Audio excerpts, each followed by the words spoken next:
I think that, Manchester, as a result of, and when I refer to Manchester, I mean the city region of Yes, that's Manchester. what I meant. It's massive, really.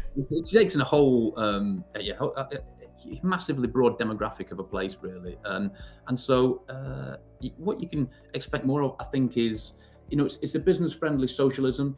So that means that what the politicians are looking for there is, are you a business that wants to do more than just help yourself? Are you there to help yourself? For sure, you're a business, you need to do that. But are you prepared to help people along the way? Or are you prepared to help other businesses, to help the public, to help non-profits, to help the faith, voluntary, charity sectors? Are you there to, and can you do other things? So can you do something that might reduce energy bills and make life more affordable? Or can you, restore conservation buildings? That's great, we need to do that. Can you create jobs? That's great, we need to do that. Can you create housing that's affordable? We need that. And can you, so it's all things that you can do as in the industry, and it's showing without just tokenistic, in a non-tokenistic way, showing that you genuinely are trying to help in other areas beyond just lining your own pocket as a business. And the good thing about that is that if you do that well in any town or city or place, then you create a healthy community, a healthy economy, and guess what? That business, your business, can thrive even better. That's Tim Heatley, co-founder of Capital&Centric, an investor, developer and operator spending £3 to £4 million a week on regeneration across the UK. I'm Ayo Abbas from Abbas Marketing, and this is the Built Environment Marketing Show. We get into how he gets schemes off the ground and builds real community around them, what he actually looks for in an architect and engineer, including taking NAF schemes off your website. And with everything going on politically in the UK right now, we also look at what the rest of the UK can learn from Manchester City region. Hi Tim, thank you so much for agreeing to come to the Built Environment Marketing Show. Can you introduce yourself and what you do at Capital&Centric? Sure, yeah, I'm Tim Heatley and I'm the co-founder of Capital&Centric, which is a social impact developer, and we spend between £3 and £4 million a week on regeneration. A week? That's a lot. Yeah. I don't think about it. That's worrying. Do you know what? I worked with the team at New Street, and I remember towards the end of the completion of New Street, they were like, if we're not spending X million a day, we know we're behind on programme. And I was like, yeah. Oh my gosh. I know. Yeah. Scary, isn't it? Yeah. No, it really did. It kind of made brought it to life. I was like, oh my gosh, that's a lot of people. That's why I say it. I put it in the weekly terms for context. So when I'm talking to my mates at the pub, they get it now. So they stop asking me, is it still a good idea to buy a kitchen from Magnet, Tim, or a bathroom from B&Q? And I said, I've moved on a bit from that. If the business has grown, I don't know anymore. I went, by telling them, look, I'm spending £3 or £4 million a week here on big regenerative projects. They kind of go, they go, all right. And then they're not interested. They say, it's your round. And we move on the conversation. But that's important though, isn't it? It's the scale, because I think people lose, I'm really bad at reading building plans. I can't understand the scale, right? And I think that whole scale thing of actually finding it in a way that people can understand, what you're talking about, and then the level of it, because people just don't realise, I don't think. No, I think, and I'm sure we'll come on to talk about it, but being able to communicate with people about what's going to happen to their town or city, what's going to happen to their immediate neighbourhood, and then putting that in words that means that they can grasp it and understand it, and then and feed back on it is really important. I think we've got good at that over time through, by not using property jargon, and by not talking about, I say it all the time, we've started on site. Now you say that to somebody in the pub, they go, what does that mean? I've started on site. We have commenced construction. So it's a very subtle difference thing, but words matter and communication matters. So is the pub your kind of market research in a way? Yeah, it's the pub test, isn't it? If does the person in the pub who's not that interested necessarily in property or regeneration, can you get them interested in your topic and get them excited about what might be happening to them and their town, and can you get them to express an opinion? Because at the end of the day, they're the people who are going to use these places and spaces, and it's only by extracting from them what they want to see or happen to their place do we create a successful one. And what makes a successful place is the people that occupy it, and that is what makes our business successful. So always looking to try and understand what the public are thinking and saying. Yeah, I saw your talk at the AJ Retrofit conference last year, and I think one of the things you started talking through was around, when you buy a site, what's the process you go through in terms of introducing yourself to your local kind of community? Yeah, one of the first things we do is we host a Meet the Neighbours event, and that's usually during the day. It's tea and cake and coffee and a chat. But then into the afternoon and evening, it becomes pizza and beers and a bit of live music. And we don't show them any plans. We show them what we've done in the past elsewhere. Lots of photography, lots of imagery, lots of videography, and just telling them about broadly speaking the kinds of things we've done elsewhere. What went well, what went wrong. You've got to be honest and tell them where, because they'll go and find it. They'll go and find out where we've made a mistake and things didn't go quite to plan, or we had to change something. And then that's building trust, and that's building in a way that you need to do with any neighbour, really. And so then when we do finally come back to them with their first version of the vision for their place, we remind them it's formed by them. And the best thing about that as well is that if there's a moaning, Dave or a complaining Sharon about something, then we can say, well, I know you don't like it, Dave, but the problem is 700 people told us that they wanted this. So I know it's not for you, but it's for everybody. So we can't just ignore all them and just listen to you. So it's how do you find a way of getting to the people who are often a positive and quiet majority who are keen for this to happen, and they need to then drown out the voices of a noisy minority. Yeah, and so it's getting that balance. So, I mean, what sort of things have you done to kind of get the quiet majority kind of to lift their voice? Well, it starts with that, Meet the Neighbours, and then the ongoing communication with them. And when these people turn back up and see that you've listened to them and you've done the thing and addressed the issue and the challenge that they wanted to see sorted, and it could be very simple, like we want more public toilets. It could be that we want kids a place to play area for children, whatever it might be. As long as they know that, as they can see that we've ticked those boxes and we've listened to them properly and implemented it, they feel listened to, and then they become kind of like disciples of what we're trying to do. They go and tell their friends, these guys are good. It's hard to get the public to talk positively about a property developer, but we're able to do that, and that comes down to how we do things with, we do a lot on social media. That's a great way to inform the public about what's going on, meeting people where they are, finding them where they are. But also working with, on TV shows or working with the press to find different places and ways of communicating with people is all vital. And if you do it well and you do it honestly, then people really do become advocates for you, and that makes our life so much simpler. Why don't you think all developers do this, or do you think they don't all do it? Well, it's not something I've always seen people do that well. No, I mean the benefit for us is we've never had a problem with planning. We hear lots and lots of developers complaining about planners and planning, but we don't have an issue with it ever. And that's because I like to think that we build nice things and we listen to what people are asking for. And you can't, and you're honest with them as well when they turn up and say we want a museum because this is where this is where some abstract sport was invented in this little town or village. We say we've got to be honest and say you're not going to get that. It's not going to happen.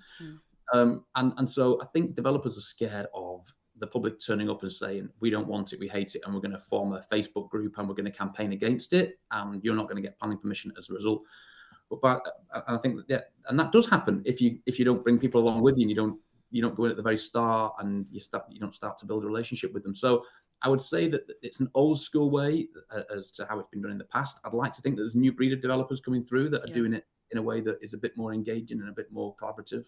So hopefully it's kind of what we're going to see in the future. And have you got a scheme where you kind of really kind of went in and you weren't sure if people were going to accept what you wanted to do there, and it helped to kind of turn them around, your approach? Yeah, I suppose there's so many. I mean, many of them, it's not that they're not all kind of like welcome with open arms right at the very start, so because there are controversial elements to it. So if we're repurposing a conservation building, say, then that can go down badly because people kind of feel precious and anxious about it. And that's good if you can then harness that and then redirect it back to a positive, which is, look, we're going to do a great job. You'll still be able to access the building because we're going to have, F&B on the ground floor, perhaps, or cafe bars and restaurants, as we say, rather than F&B to the public.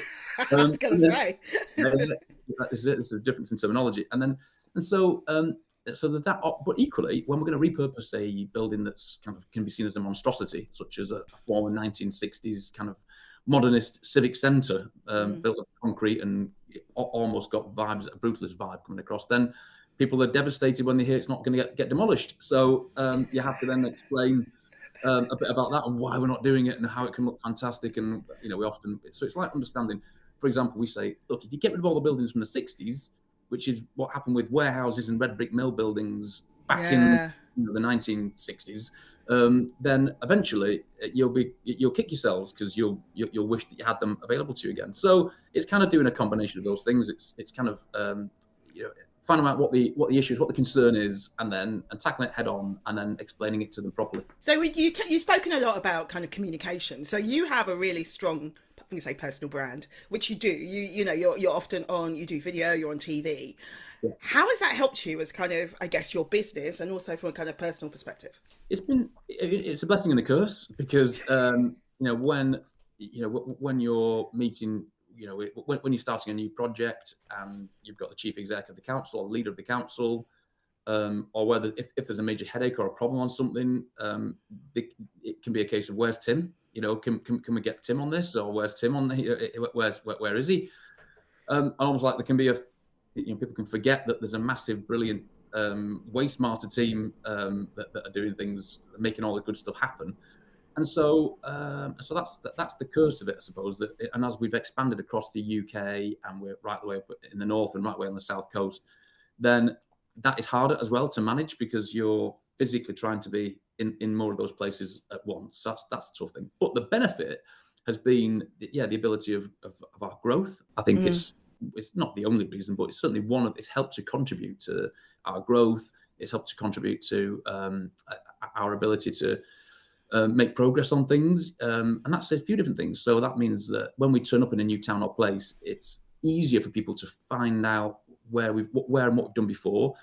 There are faces. There's me and colleagues' faces that they can put to the project, and almost by having your face there, it's by being present and by being the person, not a faceless organisation. It reminds people that I wouldn't do it if I was planning on clearing off to Hawaii forever with all the money that I've made on this project, and they'll never see me again, because that'd be foolish.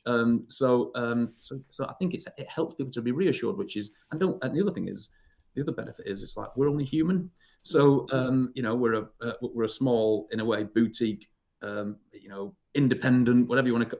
We're family run. We're employed by, we're owned by our team, me and my colleagues, and my co-founder. So it helps to get that across, which is, look, there will be mistakes. We're not going to get it all right like you. We're not going to get everything perfect, but we won't stop until we do. We'll keep fixing things until it's all correct.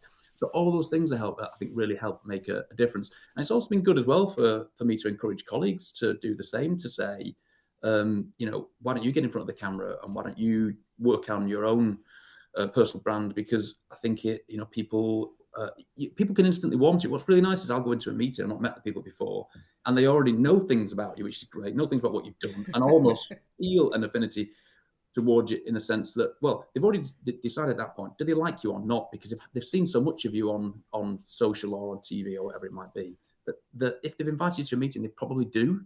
Yeah. And the people that don't like me definitely don't invite me to a meeting. So you never really end up. That's the great thing. People get to the opportunity to triage you really early on in the process, and you then don't have a conversation with someone that's a waste of time, because they might dislike you, and therefore you've given them the opportunity to assess that before they've even met you. It does. It filters out a lot. I mean, my personal brand is not on your scale, but it is. I do get out to things, and people actually quote me back at myself, which is a bit weird, or they ask me questions about my son, and I'm like, how do you know? But do you know what I mean? Because I write about him sometimes. So, but I do think that stuff is always like, people I find with architects and engineers especially, that they're quite kind of worried about what their peers think about them, so they don't necessarily want to put themselves forward. And I always think that is a really kind of good thing to do, because they've got so many great ideas and views and things they believe in as well. But it's quite an interesting one, trying to kind of get people to feel confident. And in your team, how did you do that? Well, you find your audience. The other benefit is you find your audience, in that I'm absolutely sure that there must be a whole lot of people that find me very irritating, and that's fine. That's fair enough. Get that. But they don't. But the good thing is, they don't walk over to you at an event and say, I find you very irritating. They just ignore you and leave you alone. But the people who do find what you do interesting, or they do have an affinity towards what you're trying to achieve, then they do come over and talk positively. So I think it's one of those whereby, and then colleagues can see that it takes time. It doesn't happen overnight, but you build an audience over time, and they can do the same. And what they're doing, my colleagues have got, if they want to be able to grow their personal brand, and they want to get on in their careers, not just at Capital&Centric, but when they go on to somewhere else from Capital&Centric, it help them a lot if they've got the ability to bring an audience with them on the journey. And so they get that. And as a result, that's taking pressure off me, because now they're telling the story about what we're doing at Capital&Centric. They're sharing those ideas. They're sharing some of the behind the scenes things as well. And that's helping me and us as a business as well continue to expand and grow. But it also means that stuff's out there, that content's out there for them forever to use in their future career. That's so true. The amount of people I see now who are, I used to work for Stephen Bartlett. It's mad. Yes. Everywhere. I'm literally Right. is there anyone who didn't work for Stephen Bartlett? Yeah, I did at one point in the past. Yeah, I think I must have worked for Stephen at one point. You're in Manchester. You could have done. So I was going to say, so when you're making your videos, because like your kind of walk and talk videos are brilliant, and I remember one of my friends, Stacey, she kind of introduced me to you, and I was like, oh my god, I was like, really good. Right. How do you do them? What's your process of actually production of producing? I mean, for a kick, I don't use a selfie stick, and I don't know if this is. I don't know if you screen the video of what you do, but I'll just give you. It's just my arm at full length with my phone. Yeah. And I don't even use, much to the frustration of colleagues in the marketing team, I don't use a mic, a lapel mic or anything. I just use the mic on the phone, which isn't great. You know, it's a bit noisy, a bit blustery, a bit windy, especially on a construction site as well. Which I was going to say, 20 quid on Amazon, mate. No, look, yeah, I'm a deeply disorganised individual, and that would take some planning, and so I don't know when I'm gonna. I don't know when I'm going to do a video. So I need to get better at that anyway. It's as simple as, and then I'll do that, and I'll go, right, there's something that I want to say, or that there's something of interest to me, and I want to share. And so I'll do that, and then typically I have to do it like 3 or 4 times, because I try and do it as one edit, one cut right the way through. Yep. So you don't have to kind of like, it's not difficult then to be edited. Other than what I also do is just ensure, I also will, whilst I'm there, I'll take some B-roll, as I call it, which is, footage of just whatever's going on in the background of whatever I'm talking about. And then that can be cut in, because frankly, people are bored of watching my face. Yeah. So cutaways of what I'm looking at, in addition to some CGIs of what it will eventually look like, help a lot. And then that combination seems to keep people interested. And so it's pretty simple. I have got a colleague in the marketing team who's one of the main roles is to edit and create the content. Yeah. So not just for me though. Obviously, they're doing it for. We've got other brands, so they do it for Ayo, which is our residential management brand. They also do it for. They also work for a couple of non-profits that I'm involved in. Regeneration Brainery is one of them, and there's a few other charities, a couple of which I chair. That they pro bono. We provide some content creation services to those places as well. So which is good for them. Variety is good for creative people. They need variety, and so it helps both. It helps the charity, but it also helps them keep interested. But it's also really interesting, because I think that whole thing about video communication and how much more accessible it is now, and literally you can just do it from your phone, and it doesn't need to be a massive production process. And I think that's another major opportunity there, isn't it? And it's how people connect as well, right? Yeah, it's very simple. I mean, I didn't used to have a colleague to help me edit the videos. I just used to do them, and I'd do them as one take, less than 60 seconds if I ever could. Yeah. And then just publish that, and it was me just doing it, and it's dead simple and dead easy.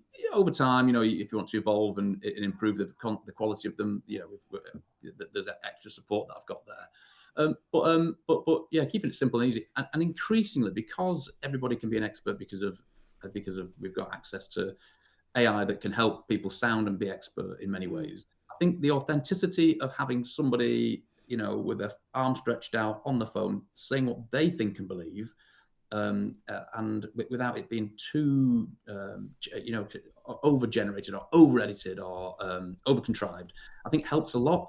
So that, for a fact, really, that me and my colleagues that are sharing that content, that is genuinely their belief, that is genuinely their knowledge, that is genuinely their understanding. You might disagree with it, but it's genuine, and it's not some piece of software that's giving the opinion. And I think increasingly that's going to matter to future generations to be able to do that and communicate that well. That's going to be premium. People will be premium, and that's ultimately what you're going to be paying for in the future, which is at the minute almost it's kind of premium is kind of not necessarily the individuals, but personality will be premium in the future. Yeah, no, I think so. If I say that with the creator economy, it's going to be about the people now, because everything else can just be made by AI, which is great, isn't it? It's an averaging thing. AI averages everything out. It can be great, but also at the same time, creatively, it's mediocre. So yeah, it's like lots of creators whose stuff I used to love, and I'm like, your voice has changed, and you seem to be lost in like AI, the AI world. I think it's really sad. I'm like, where are you under there? Yeah. It's happening a lot. So in terms of architects and engineers who want to be involved in kind of developments and working with developers like Capital&Centric, what do you look for when you're kind of looking to choose an architect and engineer, and what kind of things stand out to you, and what do you want from them apart from great design? We get a huge amount of incoming from architects and engineers who'll say, I see that you've acquired a project, or you're doing something in a town near and city near us. Can we get involved? By then it's way too late, because by that point, by the time it's in the press, it's, we've got a team assembled. Yeah. So that's always the case. And that's the first thing. The second thing is my favorite architects and engineers are those that introduce us opportunities that are really good opportunities, that understand, because that tells me straight away that they understand what it is we're trying to achieve and what it is that we're trying to do.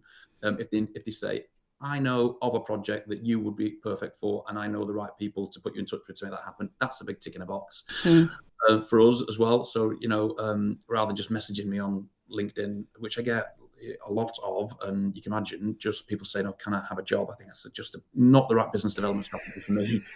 And then that's the first thing. Then in an architect, truth of the matter is as well, we often will look at an architect's website, and we're looking for excellence, and we're looking for, one of our key tests is it an RIBA award-winning kind of quality of product? Because many of our schemes do win those sorts of architectural awards, which we value highly. That's important to us. Third-party judged, housing design awards is another good example. Yeah. And so we're looking for that. And if we see, I always say to architects, like, if you can as well, I always say, if you've got a scheme that's a bit naff, just take it off your website. Because the fear for me, as somebody that's appointing an architect, is when my head hits a pillow at night, I don't want to be worried that my project is going to be one of the naff ones.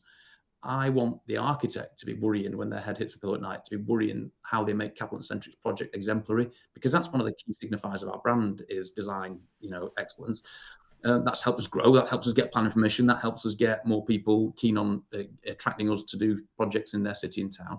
So I would say if there's something naff, take it off, because I've seen architects' websites where they've got loads of brilliant stuff, and then they've got something that's really a bit rubbish, and I think, ooh, I can't leave you to just get on with it. If I think that you might make a mistake and do something like that. So I take it off. And you don't need to have loads and loads of things on your website. I always think that's a big turn off as well. When there's loads of projects, just focus on your top 5 and just say, these are the ones that's the best sort of architecture we can do. Yeah. Because again, you don't always have a client that lets you do your best work.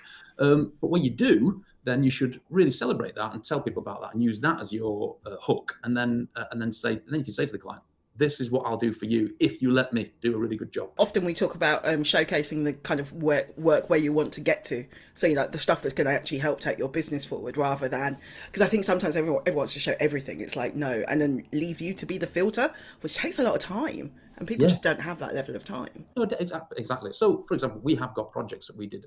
It was embryonic, where I was building warehouses and on office parks.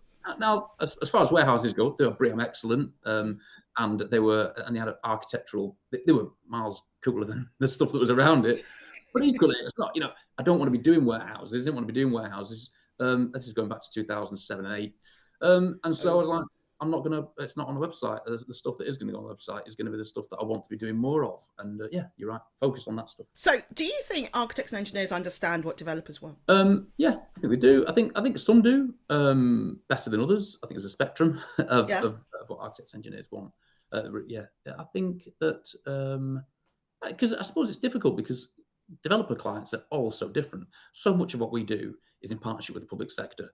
What we want really is not exclusively, but so much of what we do, certainly 2/3 of what we do, is collaborating with a local authority and council, and maybe a combined authority and central government to bring about big change in regeneration.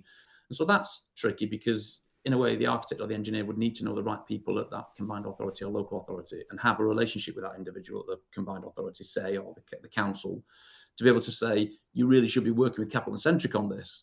There's probably little point if they haven't got a good relationship there with the council, say, because otherwise that's not really much of a warm introduction. It's just an email address and a bit of a kind of a fairly faint sort of relationship. So that's no good. But I get it. It's difficult for, that's what we want as Capital&Centric. But equally, the next developer wants to build a food store and the next developer wants to build student flats. So I think it's hard for them because they probably are trying to cover lots of different bases. And again, if it were me, I'd focus and specialize. I'd try not to do everything. I'd try and go, and we're going to just do this, and we're going to do this really well, and we're going to become the best at it. Yeah. I think that's what we did as Capital&Centric. I think we just said, we're going to focus on this sort of thing and do it really, really well. It'll take time, and it did. And because we're not, people often think of us as being a bit of an overnight success, but we have been doing it for, it's coming up to near 18 years or something like that now. Yeah. So before you know it, it'll be 20 plus. And so, I'd focus and really just tune in exactly on what you want to do, who you want to work with, and don't try and be everything to everyone. Is there any way that people can not be political in our industry? I'm just thinking, like, for example, Jay Morton, who's obviously ran her campaign to become incoming Labour president, and she's like kind of pushing the idea that everyone has to be political, which I do agree with. Is that something you think that actually people need to be aware of what's going on? Or? Yeah, I think being aware of, one of the things that we've always done well is understood what the government's agenda of the day is and focused on that. So be it around employment creation, which is what I mentioned early on about building warehouses and office parks, was because at the time the government were absolutely desperate to create jobs, and one of the ways that they saw that was creating workspaces and employment spaces. So that's important. But then that pivoted into identification of urban areas and brownfield first, and then so we started to do that again a lot in the office and workspace sort of area. And then it came, and then over time, there's always like blips of up and downs of carbon neutrality, low carbon. It goes up and down on the agenda, and it always comes back stronger. By the way, so green initiatives get strong. It's now green infrastructure. That's what it is, isn't it? At the moment. And then it comes back stronger, and then it goes off. It goes up and down depending on how the economies are doing at the time. And so, but it always comes back stronger. It does come back, and then it pivoted. The government agenda then pivoted to homes, and then it pivoted. Now it's pivoting very much to affordable homes and social homes. So it's always been aware of that. What's coming up next on the agenda, and so I think it's worth being political in the sense that as a development company, we work with. I'm working with the Luke Campbell up in Hull. There, he's a leader of reform. There in at the combined authority, he's the mayor. Of the combined authority. But equally, I'm working with the Tory mayor, Paul Bristow in Cambridgeshire. I'm working with Kim McGuinness, Tracy Brabin, Andy Burnham, Steve Rotherham. They're all Labour in other parts. So, and it's the same locally as well. We've got Lib Dem leaders and I've got Labour leaders. So we get on. You've got to understand the politics of a place in an area if you're going to be successful. And you've got to. We always take the view, which is the public have elected them to be representative of the public. That's what the public have asked for. That's what the public want. So you do well as a business to give the public what they're asking for.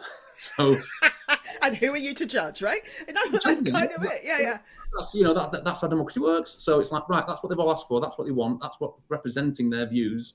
What would you like to see happen? What is your view? And we'll do that because we are go with the grain development business. We're not going to get in the way of it. And as a result, surprise, surprise, if you're not looking to be difficult and if you're trying to focus on what the political priorities are in that place and try and fix those problems that they've got for them, then surprise, surprise, you get along a lot quicker and you can make far more progress. So I think it is worth understanding it and getting involved in it. Okay, so obviously our current political leader has resigned, and for the UK, and I guess the focus is turning to Manchester and Greater Manchester.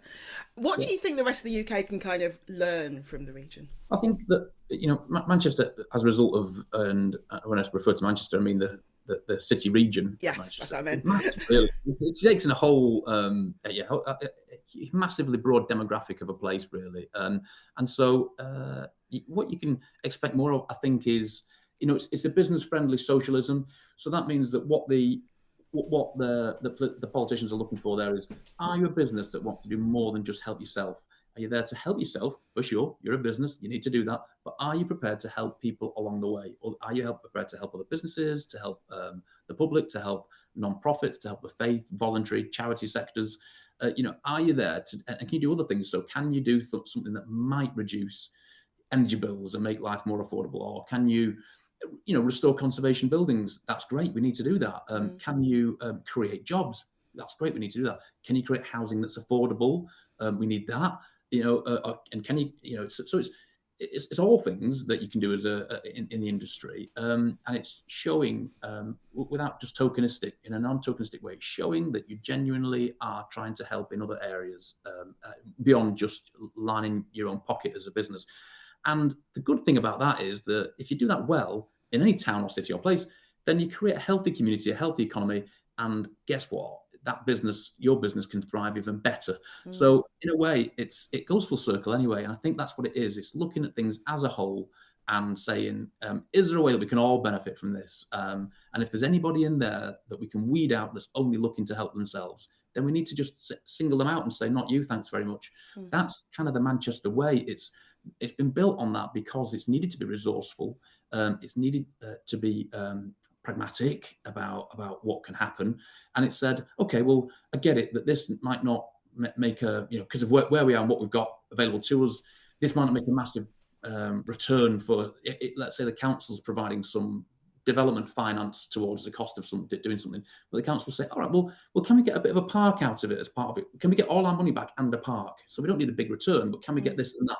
And that's the difference, is like, well, what else can we get out of this process?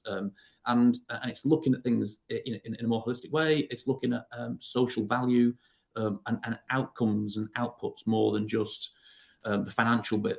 And it's been super successful for Greater Manchester. And by the way, it started a long time ago. It started before the current leadership and before the leadership before that. And the leadership before that, it started, a couple of hundred years ago, perhaps.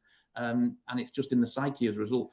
And you don't have to be from Manchester to know it or be part of it, because most people aren't. Most people, like my grandparents, are immigrants that came over here and settled in Manchester and got on. And that's the Manchester way. If you turn up and you want to help out and you want to leave the ladder down for others, and you want to put a shift in, then you are a Mancunian, and you are welcome with open arms, and we need more of that. Yeah. Fantastic. That's a brilliant way to end the podcast. Thank you so much for coming onto the show, Tim. Hope you enjoyed it. I really enjoyed it. Awesome. Thanks very much. If you enjoyed this, hit subscribe. There's a new episode out every 2 weeks, and you can also catch us on Spotify and Apple if you prefer listening. If you're an architecture, engineering or construction firm looking to work with a marketing consultant who knows your world, do head to abbasmarketing.com, linked in the description to find out more. Thanks so much for watching. See you next time.